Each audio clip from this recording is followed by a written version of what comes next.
In this video, I'm going to work some example problems from chapters 13 and 14 on power and regression. So we'll start out with chapter 13, question number 5. So every year students have asked about this question. It is by far the most important problem in this chapter, because you really have to understand what power is in order to work the problem. Okay, so what we're dealing with here is we have a magic penny that, or a loaded penny if you like, that comes up heads 60% of the time. And so what we want to do is we're going to answer a couple of questions. So we have two people involved here. But essentially what they're doing in these trials is trying to determine, how likely are they going to be able to convince the other one, that this penny is magic. All right, so that's essentially power. So it's kind of like the null hypothesis is that the penny is normal, like it's going to come up heads 50% of the time. So what we want to know is, assuming we flip it a certain amount of times, and notice there's two different options. We have one trial where we flip it 100 times, and another trial where we just flip it 20 times. And we're kind of interested in how likely we're going to be able to, reject this null hypothesis. So what's the probability that we'll be able to reject the null hypothesis? So this is what you want to be thinking about when we're trying to approach this problem. So here is the PowerPoint on power. All right. So essentially, you may remember in a previous video, we talked about that what we do with problems like this is we first model this null hypothesis because we need to find out where alpha is. And then we'll have power is in the alternate hypothesis to the right of that critical value. Okay? So on this particular drawing in the PowerPoint, this shows a two-tailed test. Notice it's alpha over 2. So if it's a two-tailed test, we're usually working with 2.5% over here. But if it's a one-tailed test, we're working with 5% over here. So that's the only difference with these things. Okay. All right. So, and these are sort of showing what we're doing. This is with normal distributions. So if we were trying to find power, we would start out by modeling the null hypothesis in order to find out where that cutoff is, and then model the alternate, and then you pick that cutoff and you say, okay, what's the area to the right of it, and then that gives us the power. Okay, now one other thing I'll show you here is, notice that what power is, it's 1 minus beta. So beta, remember, is the probability, is the type 2 error rate. All right. So notice if we were to get scores over here in beta, we would fail to reject the null hypothesis. And so in other words, assuming that the penny, so we can talk about the penny now, assuming the penny really is magical, how likely, are we to get something over in here? If that's the case, we would fail to reject this. All right.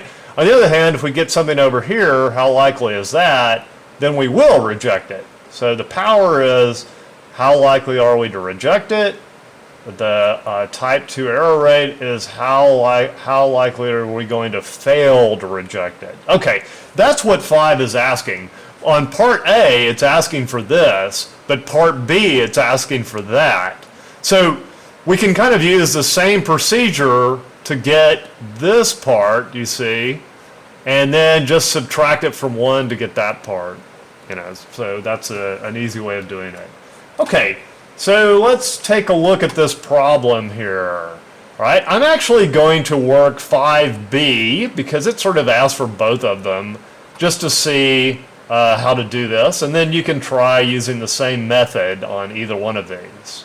Okay, so in B, what we're doing is we're flipping the coin 20 times. All right. So let's go through this. So first we'll find the power. So here we have the binomial distribution. All right, remember we first modeled the null hypothesis. So all we need to do is put in the sample size here. Okay, now here we have the null hypothesis, so 50-50 chance, the mean is 10. Okay, all right. Now what we need to do is we need to find out where our cutoff is over here. All right, so for this one, now before we can do anything with that, we need to know if we're dealing with a one-tailed test or a two-tailed test. Notice for this problem, we're doing one-tailed tests. So we're going to get as close to 5% as possible without going over. All right. So what we do here is we just do some trial and error. We want the area on the right over here to be as close to 5% as possible. So let's try 14 and see what happens. Okay, that's less than 5%. All right, so let's see if we can get a little closer to 5%. How about 13? Okay, well, we've gone over 5%. You see that? So that's too much. So we are going to inflate our result if we use 13. So we can't use that. All we can use is 14 here. Okay, so that's our cutoff. Now we've modeled the null hypothesis. So again, looking at that PowerPoint, we've found this location. All right. Now what we need to do is find the area in the alternate hypothesis. All right, so let's go back to our calculator. Now let's model the alternate hypothesis, 0.6. Recalculate. Okay, notice there's a lot of overlap in these. We're still in the exact same position. See, above 14. All right, so the cutoff is in here somewhere. All right, and this would be the power of this test. So the way you would interpret that is if you only flip this magic penny, 20 times, there's about a 13% chance that we're going to get a significant result. In other words, there's a 13% chance that one of these guys is going to be able to convince the other guy, I forget who's who, that this penny's magic. That's the power, okay? On the other hand, there's a big chance that we're not going to be able to convince him. In other words, it's going to look like, the number of times we get is going to look like it's 50-50, a big area. So what 5B is asking for, it's asking for all this information. Now, there's a couple ways you can do it. You can just take this and subtract it from 1. And that'll give you the answer. We can get this computer to do it for us if you want. So notice 14 is in there, so we would need below 15 if we want to let the computer, this particular calculator get it for us.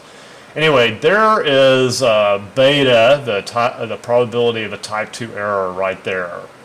So there's an 87.4% chance that we will not be able to convince the other person that the penny is magic.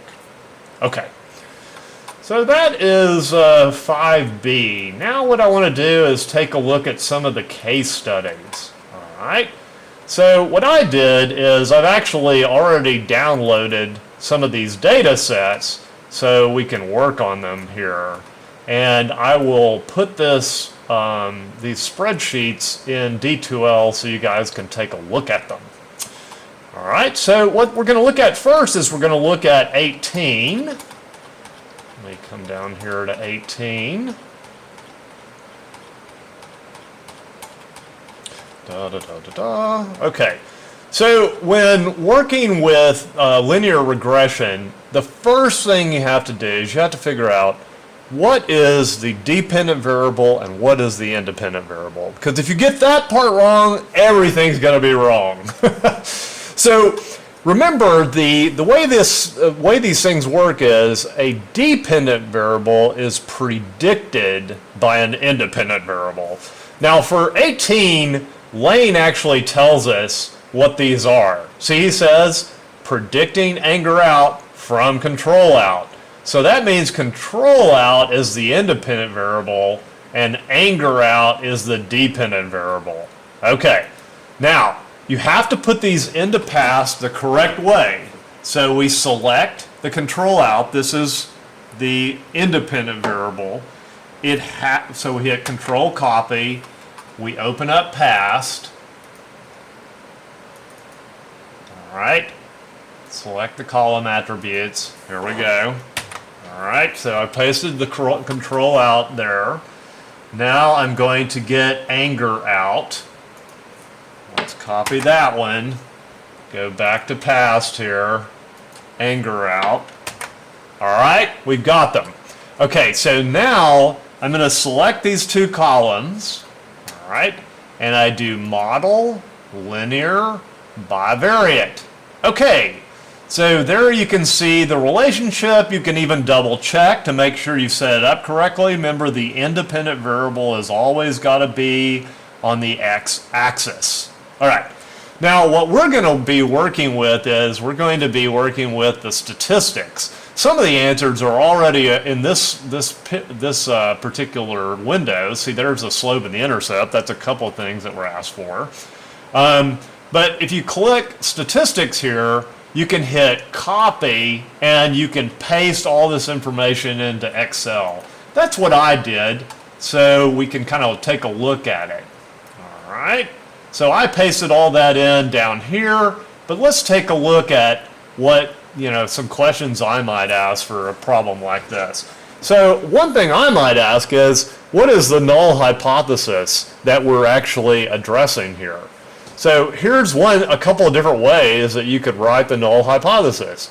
You could say anger out and control out are not correlated. That's a null hypothesis. You could say anger out cannot be predicted by control out. That's nice because it tells us which one is the independent and dependent variable. Other things are that the population correlation coefficient, I put RO, remember it's that weird Greek symbol rho, which looks like a P. Anyway, so I just put rho is equal to 0. Or the slope, remember this is the population slope. Null hypotheses always talk about parameters, not statistics. So the population slope is equal to 0. Okay, so what else can we do now? All right, so we've got all this information here. All right, just ignore that bold thing for now. We'll come back to it in a minute. So we have a slope, we have an intercept, we have a t-statistic, we have a probability, we have a correlation coefficient. So different questions asked for these various things. All those are given to us by past. Just by hitting the statistics tab, you can get all that information. All right, so that's kind of nice. It makes it easy to solve these problems. The biggest mistake that people make is they put the dependent variable in the first column, and that screws everything up. You've got to be sure you put it into pass correctly. All right, so what can we do with this? Well, it's possible to write a regression equation, first of all. So remember, a linear regression equation is always written like this. So you have the y variable, that's the dependent variable, is equal to the slope times the independent variable plus the y-intercept. That's the formula for the line. So for example, when we look at that line there, the formula for that line is what I just showed you. All right? So you can take the information here and plug it in here. So in other words, anger out is equal to negative, got to keep track of that, it's a negative slope, 0.52 blah, blah, blah. Okay, I just pasted it in directly, times control out, plus the intercept, there it is. Okay. All right, so here's some of the answers that this particular problem was asking for. 18A asked for the slope, B asked for y-intercept, D asked for whether or not, the correlation is significant or not. You can see it is. So it is correct to say something like, oh, I just realized I didn't put a conclusion here. So we're going to actually write a conclusion for this one. So you'll have to do something like this. on the test. All right. So one thing we want to do is we want to say something about how the relationship is. Notice that anger out decreases as control out increases.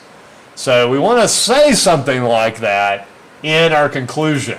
All right, so let's see what we would say here. As control, remember it's the dependent variable, as control out increases, anger out decreases. Okay, so that tells people that it is, an inverse relationship. All right, and then we would put our t-statistic here in parentheses, and I can't quite see it, so let me see if I can slide this down a little bit. Okay, oh, can barely see it. Okay, there it is. All right, so we want to put our t here in parentheses, and you would put the subscript would be like the number of pairs of data, but I don't have room for subscripts. Remember that negative sign there is meaningless, so we'll just put 6.250. All right, and then our probability is equal to, notice it's like an exponential, so we just round it off to 0.000. All right, so that's the conclusion for this one. I'll save. Okay. All right, now, another thing I did here is I actually put some information of what we would get if we tested assumptions, because 18C refers to this. You may remember that Lane didn't actually teach how to test all the assumptions, but I do, so you have to know how to do these things. All right, now when you're doing this, you got to make sure you're using the most recent version of PASS, so it's 4.0. If you're using an old version, you may get the wrong answers. So all the test of assumptions are here under the residuals tab, or most of them are, all right? So we have our test of linearity, and you'll see that's the Durbin-Watson statistic. The probability is greater than 5%, so we've satisfied that assumption. We have the test of homoscedasticity. That's the Bruce-Pagan statistic. It's greater than 5% as well, so we've satisfied that. The only one we haven't been able to test, or we don't have a test for here, is that the residuals are normal. So to do that one, you hit copy, and you go over here, you select one of these columns, you hit Control V, here's residuals, select that. All right, now we need to do a normality test. So go down under univariate, find the normality test, and notice all these are also over 5%. All right, so we've essentially verified all those assumptions, or satisfied all those assumptions. You've done a lot of that kind of stuff, so I wrote that in here. We've satisfied the assumptions, etc. So I actually added another question that I might ask just so you can see how to do this. So what if you had a control out score of 20? Can we predict what the anger out score would be? Yes, that's the whole point of linear regression equations.